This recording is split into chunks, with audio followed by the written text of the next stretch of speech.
భగవద్గీత పుట్టినరోజు ఇవాళ. గీత బహుశా చదవని వారైనా ఉన్నారేమో నాకు తెలియదు, కానీ వినని వారెవరు ఉండరు. వినడంలో కూడా మళ్ళీ ఏదో ఒక్క శ్లోకమైనా వినని వాళ్ళు ఉండరు. అసంశయం మహాబాహో మనోదుర్నిగ్రహం చలం అభ్యాసేన తు కౌంతేయ వైరాగ్యేణ చగృహ్యతే లాంటి అత్యద్భుతమైన శ్లోకాలు కలిగిన, నాకు తెలిసి భగవద్గీతని మనం చదివేటప్పుడు నాలెడ్జ్కి నాలెడ్జ్ ఇస్తుంది, స్పిరిచువాలిటీకి స్పిరిచువాలిటీ ఇస్తుంది, కాన్ఫిడెన్స్కి కాన్ఫిడెన్స్ ఇస్తుంది, అవేర్నెస్కి అవేర్నెస్ ఇస్తుంది, బ్రాడ్ మైండెడ్నెస్కి బ్రాడ్ మైండెడ్నెస్ ఇస్తుంది. ఆశ్చర్యపోతారు. Environment, geography, science, physics, chemistry లాంటి వాటిని కూడా డిస్కస్ చేస్తుంది. నేను ఇది భగవద్గీత మీద అపారమైన గుడ్డి నమ్మకంతో చెప్పడం లేదు, చదివి చెబుతున్నాను.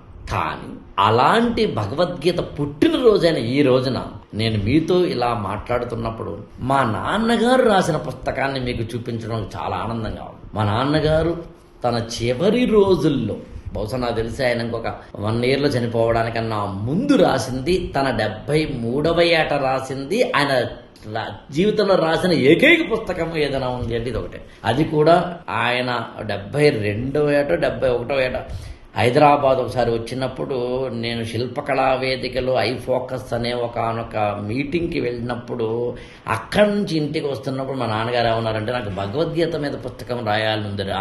వెంటనే రాయండి నాన్నగారు అన్నాను. రాశారు. ఆ పుస్తకాన్ని పబ్లిష్ ఇలా చేసి మీ ముందుకి తీసుకొచ్చిన ప్రయత్నం దాదాపు 2-3 ఏళ్ల కింద జరిగింది. ఎందుకు నేను ఇప్పుడు ఈ గీతా జయంతి రోజు మాట్లాడతానంటే, భగవద్గీతను ఇలా వచనంలో రాసిందైనా చదవండి, శ్లోకాల రూపంలో అయినా చదవండి, క్యాసెట్ల రూపంలో అయినా చదవండి, ఎవరైనా చేసిందైనా చదవండి, ఎల్వి గంగాధర శాస్త్రి గారు లాంటి వారు చేసిందైనా చదవండి, ఆర్పి పట్నాయక్ లాంటి వారు చేసిందైనా వినండి. ఏదో ఒకటి వినే ప్రయత్నం మాత్రం చేయండి. విచిత్రం ఏంటంటే, గమనించాల్సి ఏంటంటే, మార్గశిర శుద్ధ ఏకాదశి రోజున అర్జునుడికి ఉపదేశించినది కృష్ణుడు.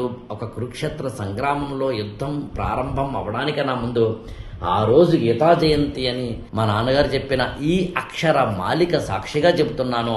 భగవద్గీతను చదివితే ఆత్మవిశ్వాసం వస్తుంది. భగవద్గీతను చదివితే మన జీవితాన్ని మరింత కొత్త కోణంలో చూసుకునేందుకు అవకాశం ఏర్పడుతుంది. కాబట్టి ఒక్క శ్లోకమైనా చదువుదాం, దాన్ని ఆచరణలో పెడదాం. ఈ ఛానల్ని లైక్ చేయండి, షేర్ చేయండి, సబ్స్క్రైబ్ చేసుకోండి.